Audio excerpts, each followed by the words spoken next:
Hello everybody.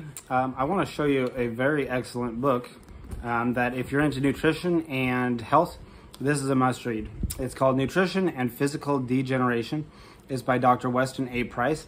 He wrote this book about 100 years ago, but I don't think our human biology has changed much in the last 100 years.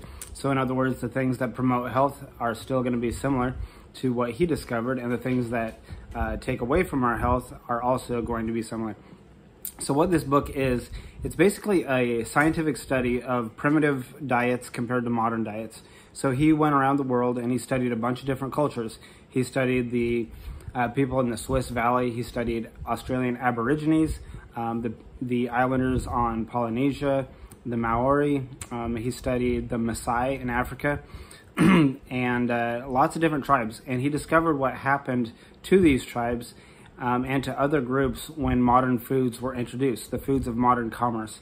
In other words, grains, flours, processed sugars, and seed oils.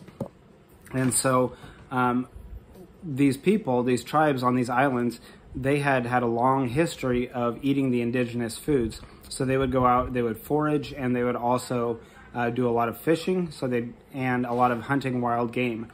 And so what he did is he did a statistical study on the dental caries of these people. So a dental carie is a cavity. And he counted the number of teeth, and he counted the number of cavities in populations. And he found, with strong statistical evidence, that when you introduce these foods, these processed oils and flours and sugars, it brings in with it degenerative diseases. It brings in it a decline of mental health, a decline of reproductive capacity, and all sorts of problems. And the people who have the most fully formed dental structures and facial structure, the healthiest teeth and gums, they were the people that ate the indigenous foods, and they weren't eating the foods of modern commerce. And so, as an example, the Maori, he found only one cavity out of 1,000 teeth. And so you think that's a lot of people before he came across one cavity. Whereas in contrast, there were other groups that he studied, and their diet consisted primarily of bread, syrup, and potatoes. And those people could have upwards of 37% of dental caries on their teeth. That would be a rate of 370 out of 1,000. So a marked difference.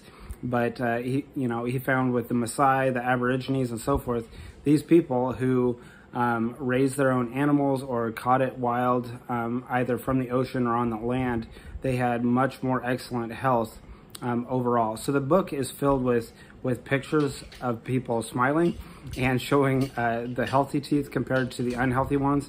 And the amazing thing is that you can improve your health even wherever you are right now by changing your diet. Now, once again, I'm not a doctor, so you do your own research on this stuff, but I do know what has helped me, and it's getting back to the type of things he's talking about in the book. So it's an excellent book if you have not read it, and yeah, check it out. There is a Weston Price Foundation that still carries on his work and legacy and prints a lot of materials in the same vein as the studies he did back in the early 1900s. So if you like this sort of thing, like, subscribe, give it a comment, and let me know what you think. Thank you guys for watching. Bye.